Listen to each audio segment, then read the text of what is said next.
The world of Elena was one of worn-out sneakers, the faint smell of cooking oil, and the constant, reassuring presence of her son, Leo. Their small, two-bedroom house was a fortress of love, built from the meager earnings she made as a freelance seamstress. Every stitch was a prayer, every button sewn a promise for a better future. Life was a relentless cycle of hard work and quiet joy, a world away from the gleaming towers of the city. In that distant glass and steel jungle, Marcus Thorne ruled. He was a king in a kingdom of technology, a man whose word could move markets and whose ambition was the stuff of legends. Yet, within the sterile, hushed confines of his penthouse, he was just a father watching his son, Adrian, fade away. The boy lay motionless in a state of suspended animation, a beautiful, tragic sculpture on a bed of silk. 100 of the world's most brilliant doctors had flown in, their expertise a roster of medical marvels. They had performed every test, tried every treatment, and offered every theory, but none could explain the mysterious affliction that had left Adrian in a deep coma. His vital signs flickered like a dying candle, and the specialists, with heavy hearts and bewildered expressions, had all admitted defeat. Marcus, a man who had built an empire on logic and data, was confronted with an unsolvable equation. His vast wealth was useless, his power meaningless. He would trade every building, every invention, every single penny to hear his son's voice again, to see his eyes flutter open. His perfect, controlled world was crumbling around him, and he was powerless to stop it. Despair was a cold hand gripping his heart, tightening its hold with each passing day. It was in this abyss of hopelessness that an old, unassuming family friend, a retired nurse named Clara, came to him. She had served the Thorne family for decades, a silent observer of their rise to power. She spoke in hushed tones, her voice barely a whisper in the echoing expanse of the penthouse. "Mr. Thorne," she said, her eyes filled with a mixture of pity and conviction. "There might be one person left. Not a doctor, not a scientist, but she healed my sister when no one else could." Marcus looked at her, his expression a mask of weary contempt. He was a man of science, a believer in facts and figures. The idea of a folk healer was preposterous, an insult to the memory of the great minds who had just left. He was on the verge of dismissing her, of shouting her out of his home, but he saw something in her eyes, a flicker of genuine hope, a light he hadn't seen in months.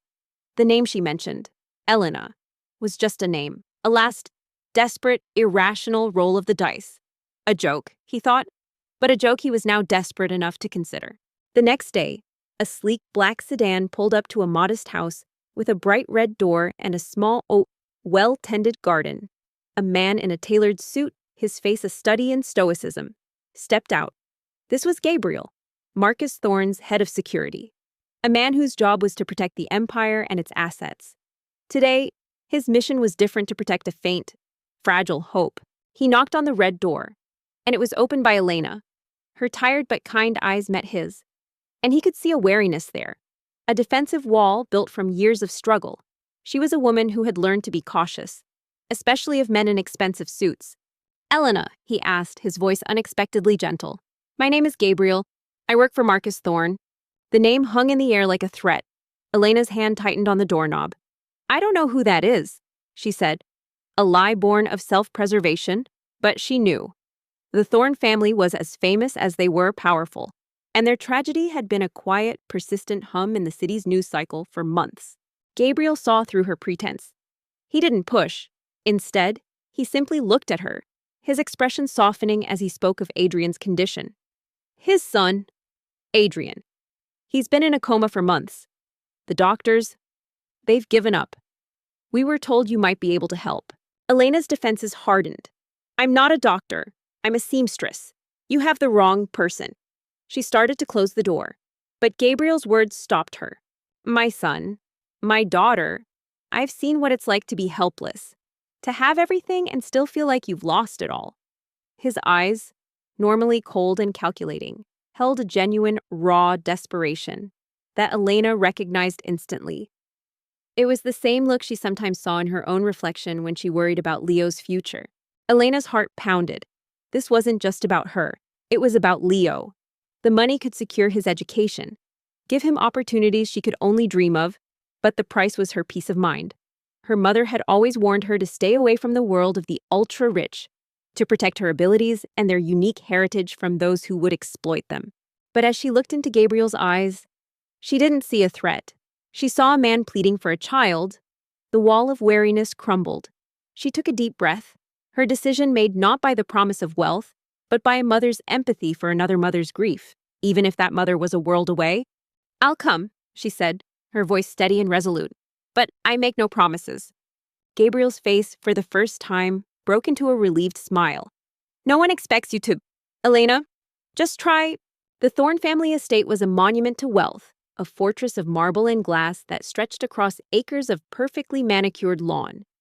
The air inside was cool and still, scented with the subtle fragrance of expensive flowers and clean, sterile space. It was intimidating, a place designed to make the outside world feel small. For Elena, stepping inside was like entering a different dimension, a world so far removed from her own that it felt like a dream. Marcus Thorne stood waiting for her in the vast, echoing foyer. He was a man accustomed to being in control, but now, his face was a portrait of suppressed anxiety and thinly veiled contempt. He looked at her, a woman in a simple floral dress and well-worn shoes, and saw a ridiculous contradiction to the scientific minds he had just dismissed. He saw not a savior, but a charlatan. "You're here," he stated, his voice a low, gravelly baritone that held no warmth. It was a statement, not a welcome. "Let's not waste any more time. The room is this way." Elena, though her heart pounded a nervous rhythm against her ribs, met his cold gaze with quiet dignity. She had faced far greater challenges than an arrogant billionaire. The skepticism in his eyes was a familiar enemy, one she had learned to confront with grace and a steady resolve. She didn't try to defend herself or her abilities. She simply followed him, her steps measured and calm. As they walked, Marcus spoke with an air of clinical detachment. "The doctors, the best in the world, have all concluded that there is no known medical cause for Adrian's condition. His brain activity is minimal. His body is slowly deteriorating. We have a team of nurses and specialists on standby. They will be observing you." His tone made it clear that he expected her to fail, and that her failure would be documented. Elena listened without comment. When they reached the door to Adrian's room, she paused, taking a deep breath. The room was a high-tech medical bay, a tangle of wires, monitors, and life support machines. It smelled of antiseptic and fear. Adrian lay in the center of it all, a fragile boy of about 10, his face pale and peaceful, his chest rising and falling with the help of a ventilator. Marcus watched her, a silent challenge in his eyes. "So, what is this method of yours?" he sneered, unable to hide his disdain. "Some kind of prayer, a magical touch?" Elena finally spoke, her voice soft but firm. "It's a gift passed down through my family for generations, a connection to the body's natural energy. It's not a magic trick, Mr. Thorne. It's a way of helping the body remember how to heal itself." Marcus's expression hardened. "That's unscientific nonsense." "Perhaps," Elena replied, her gaze never leaving Adrian. "But science has had its chance, and now he needs something else." Elena walked to Adrian's bedside, her heart filled with a profound sense of calm that belied the chaos of the room. The sterile, metallic scent, the rhythmic beep of the machines, and the oppressive silence of the boy's slumber all fell away. All she saw was Adrian, a young life hanging by a thread. She gently took his small, cool hand in her own. A hush fell over the room as the assembled medical team, who had been watching with a mix of curiosity and skepticism, leaned forward.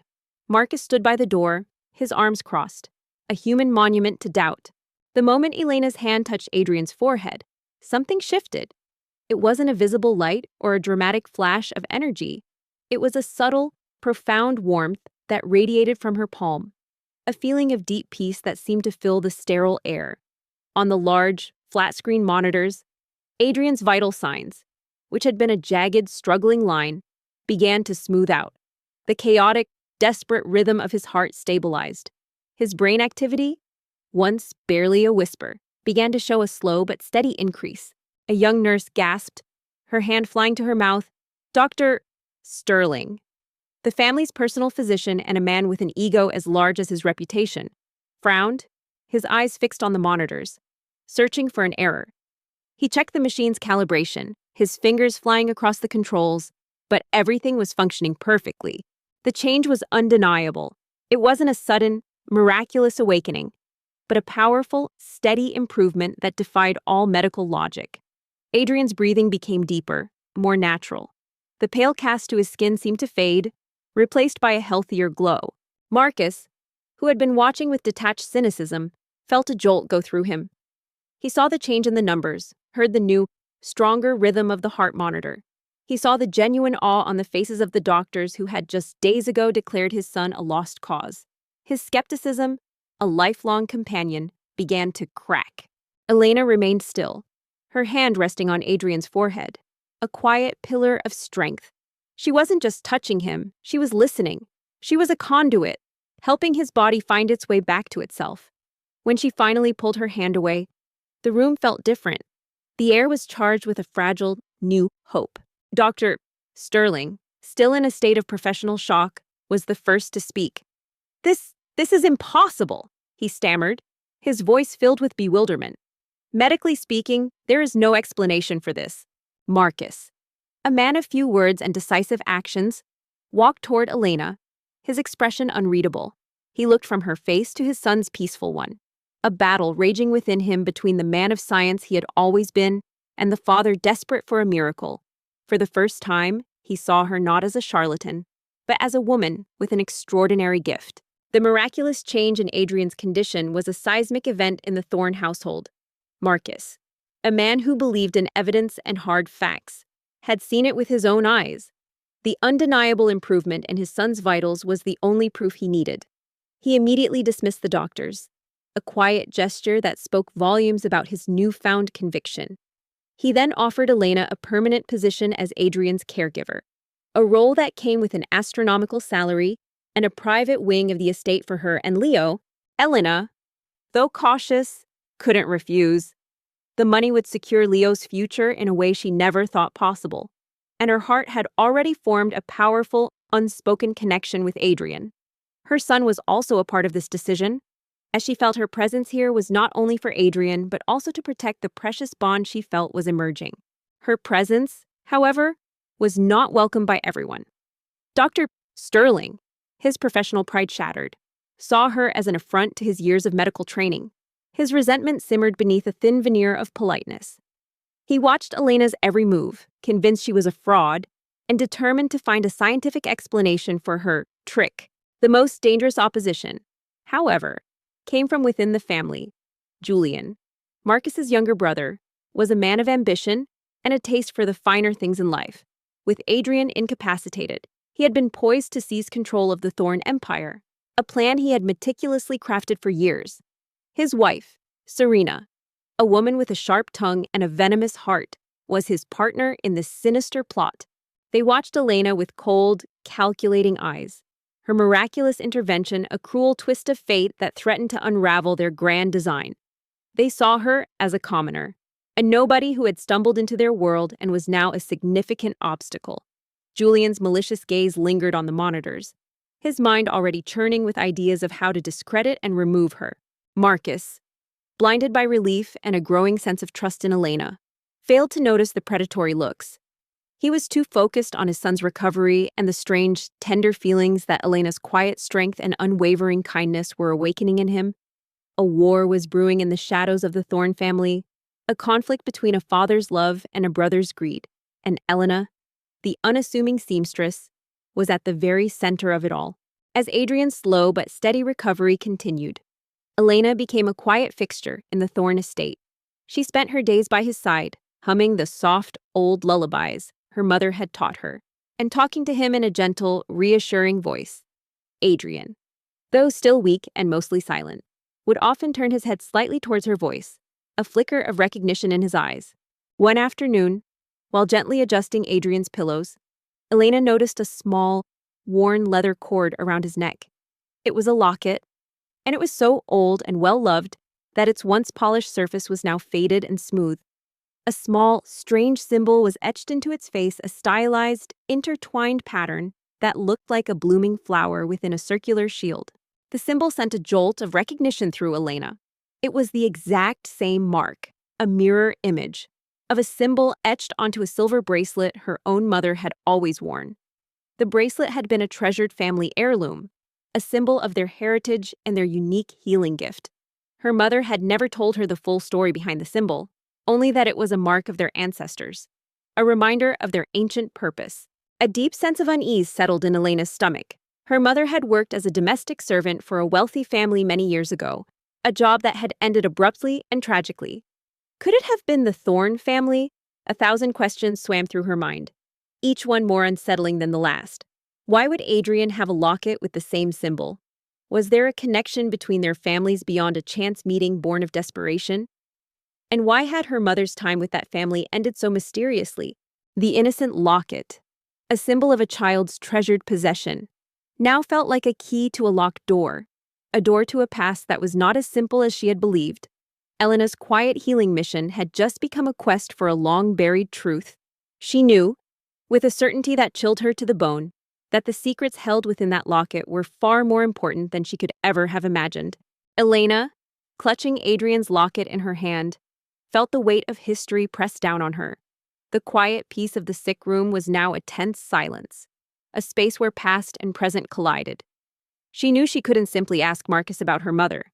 The man was a fortress of logic and suspicion, and her questions would only serve to fuel his doubt. The only way to find answers was to be a silent investigator, just as she was a quiet healer. Her quest began with the locket itself. She discreetly photographed the symbol, and later that night, in her private wing of the estate, she began her research.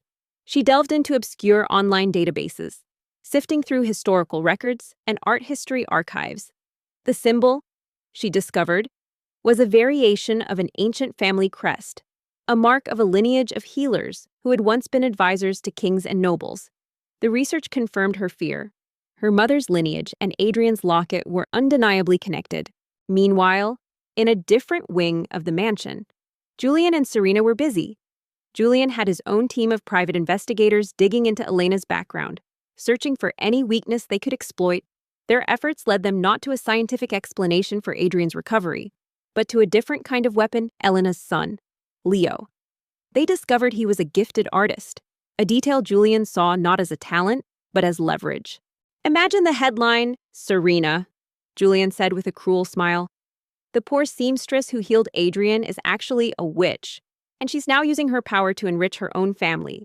Her son's art, a symbol of her gift, is being used to manipulate Marcus." Serena, ever the tactician, nodded. "It's the perfect narrative.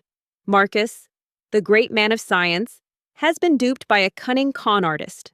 The public will believe it. The board will demand her removal.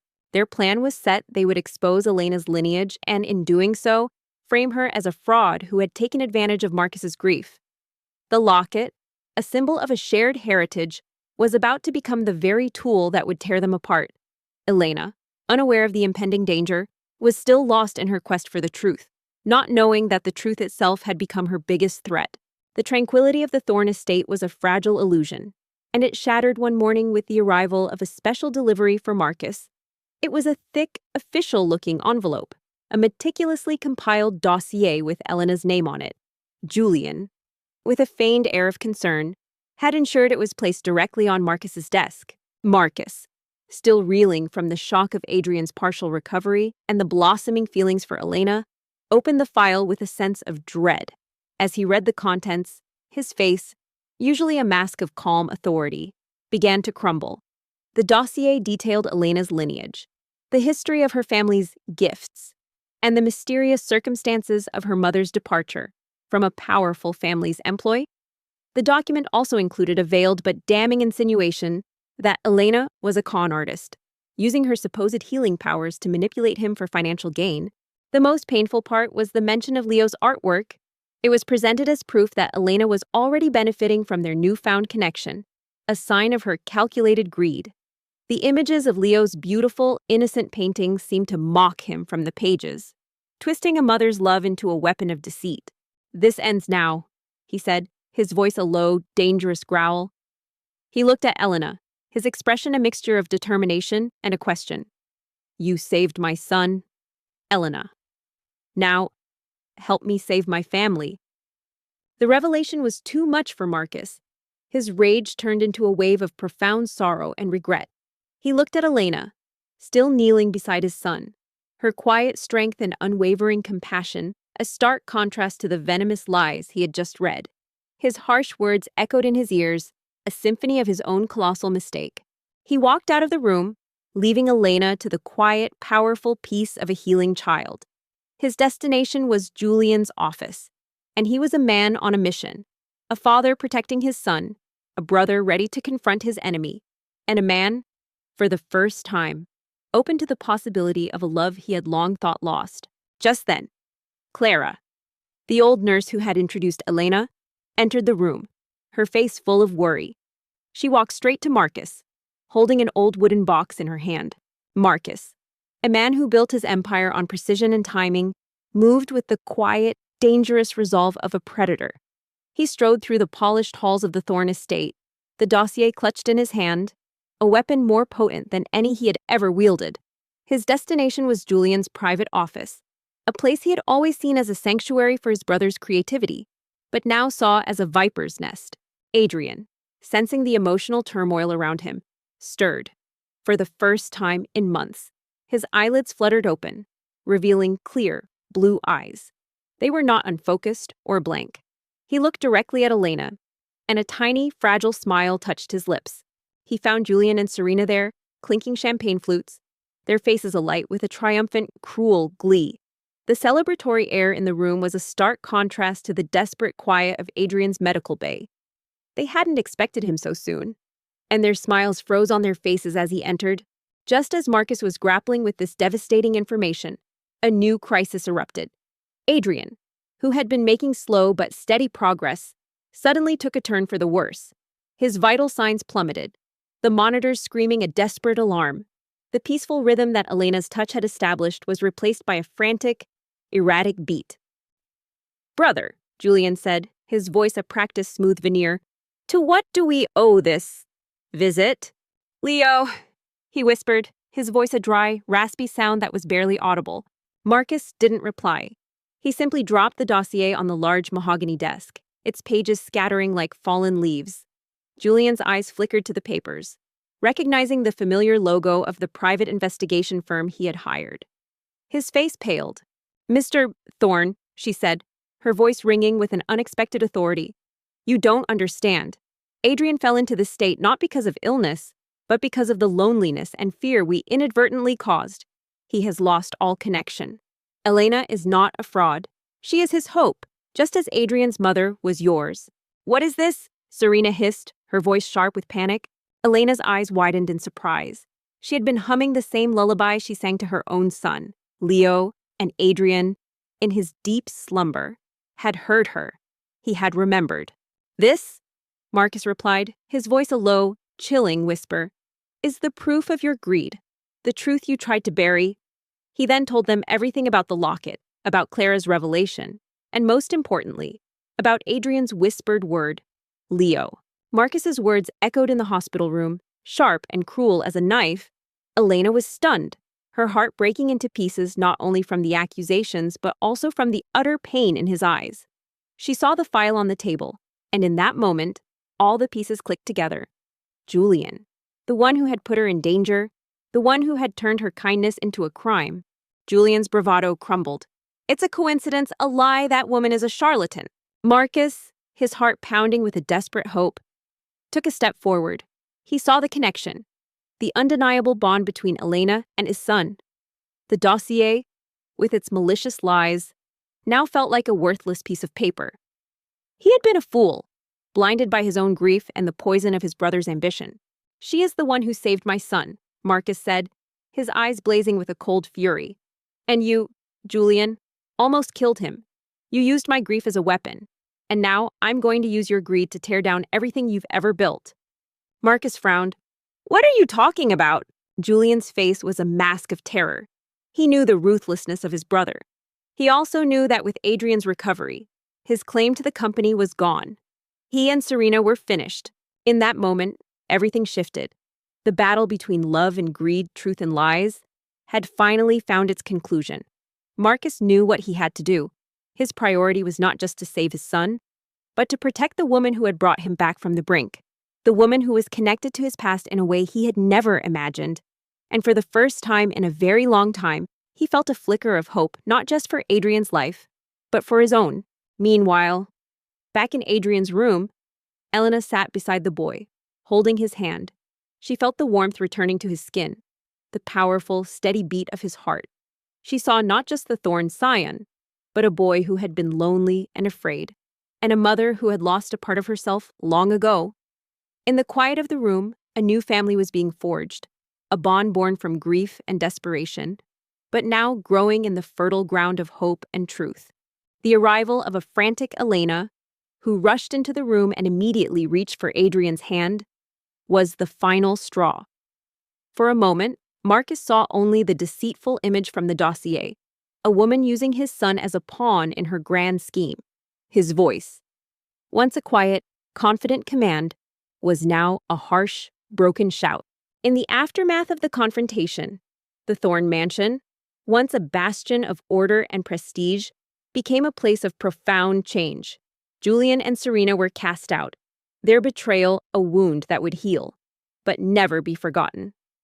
The company board, presented with Marcus's irrefutable evidence, removed Julian from his position and publicly condemned his actions. The empire was safe, but Marcus knew that its true value lay not in its power, but in the people he now cherished. The world of Marcus Thorn, once a fortress of steel and logic, was now a fragile house of cards, collapsing under the weight of Clara's revelation. He dismissed the nurses and Dr. Sterling with a single authoritative gesture, his eyes never leaving Elena. The shame and regret were a physical weight on his shoulders. He knelt beside her, his billionaire's suit a sharp contrast to the cold hospital floor. Elena, with Leo by her side, moved into the private wing of the estate. The adjustment was slow, a quiet dance between two very different worlds. She was no longer just Adrian's healer, but his comfort. His friend, Marcus, in turn, began to shed the hard shell he had built around himself. He found himself seeking her out not for his son, but for himself, drawn to her quiet strength and the warmth she brought to his sterile world. He started spending his evenings with her and Leo, listening to Leo's animated stories about his art, and watching Elena's face light up with a smile he now realized he longed to see. "I've been with this family for a long time. Mr. Thorn," Clara said, opening the box. Inside was an old, faded photograph. The photograph showed a young woman with a gentle smile, holding a newborn baby boy. The woman, with a chilling surprise, was Elena's mother. Adrian's recovery was a miracle, a testament to the power of a connection that went beyond science. He woke up fully, his memories of the past months a faint, hazy dream. But he remembered Elena's voice, her lullabies, and the name she had whispered to him, Leo. The two boys, Adrian and Leo, formed a fast, powerful bond, a brotherhood built on a shared past. They were only beginning to understand. He then presented the offer a sum of money, a life-changing amount, a number so large it felt like a fantasy. It was more than she could ever earn in a lifetime of sewing.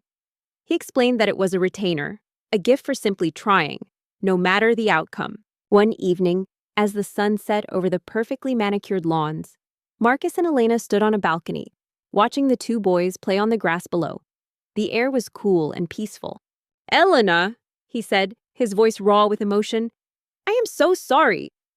I was a fool. My mother," Marcus began, his voice soft. "She was the one who was meant to be Adrian's godmother. She lost a child years ago, before I was born.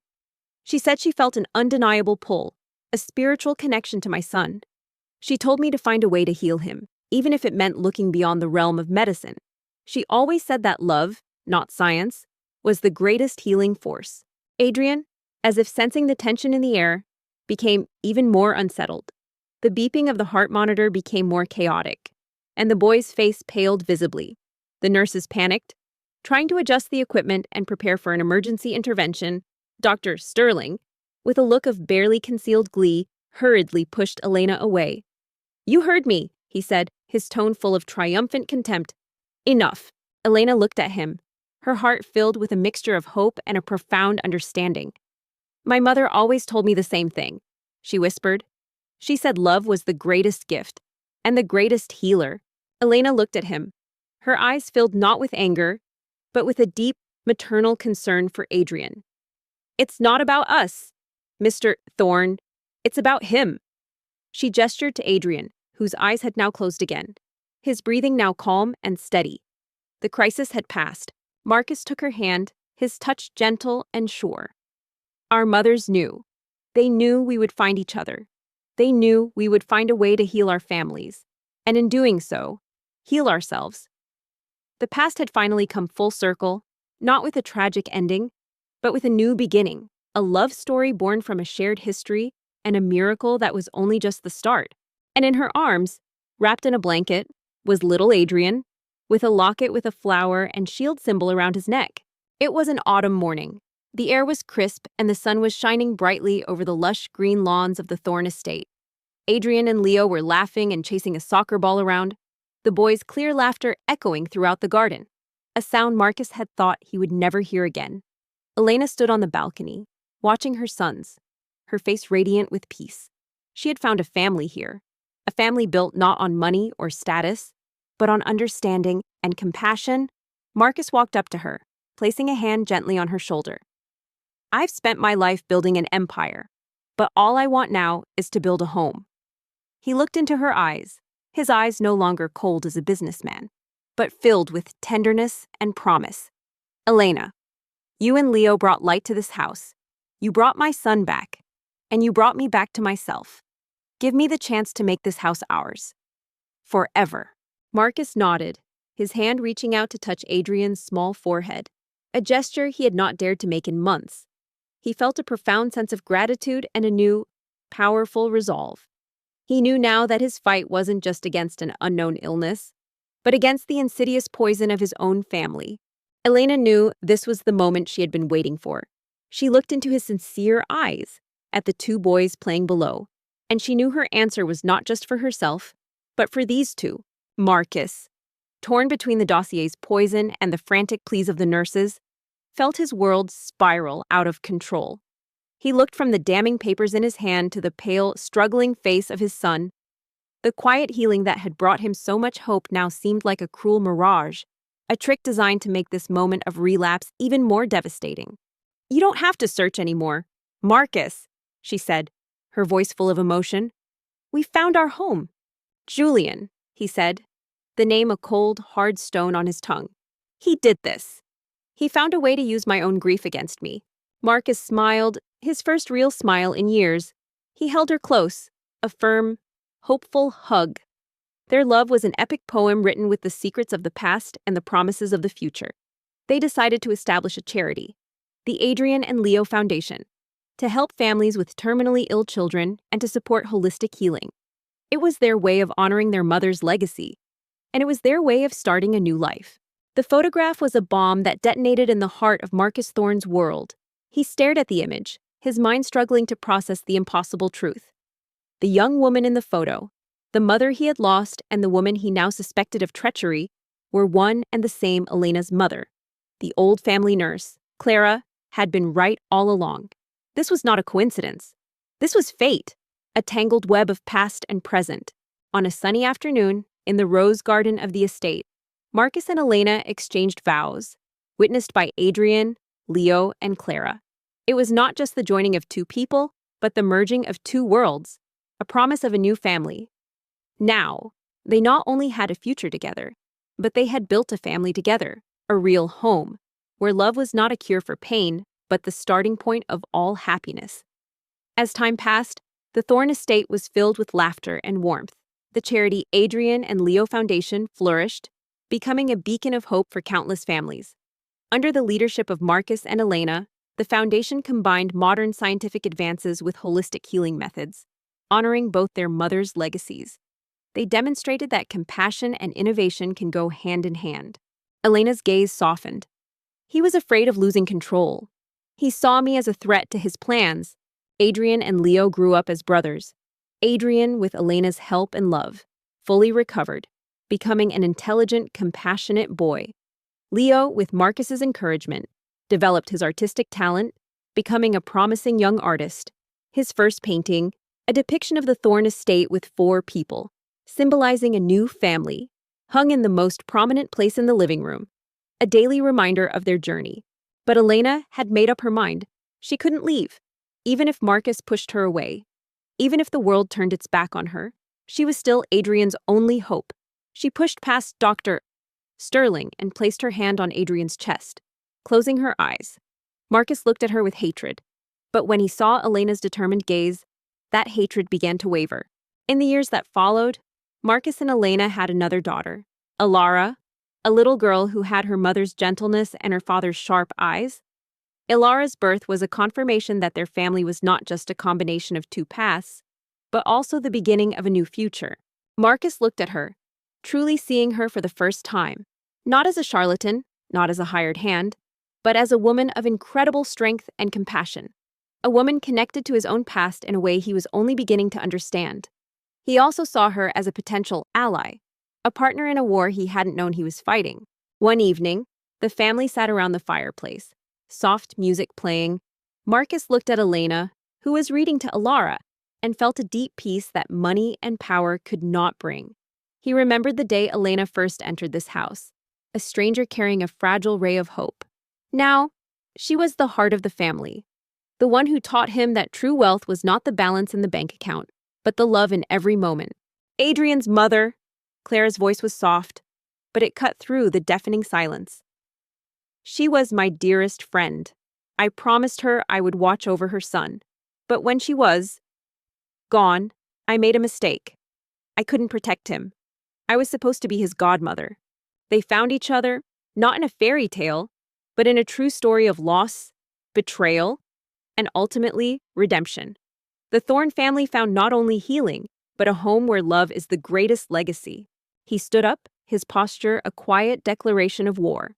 He walked over to the dossier, picked it up, and looked at the smiling faces of his wife and Adrian, and the innocent artwork of Leo.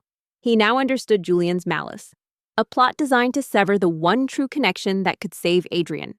"Get out!" he bellowed, his face a contorted mask of pain and betrayal. "Get away from my son, you and your gifts.